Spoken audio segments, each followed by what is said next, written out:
আসসালামু আলাইকুম ছোট্ট বন্ধুরা, আশা করি তোমরা সবাই ভালো আছো। আজকে আমরা স্বরবর্ণ শিখব। চলো শুরু করি। বিসমিল্লাহির রহমানির রহিম। স্বরেও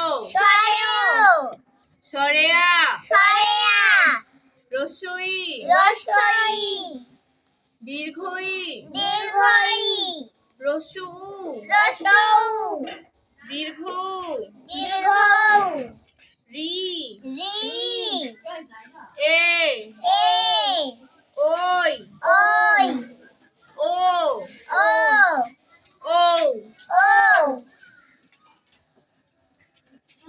স্বরেও স্বরেয়া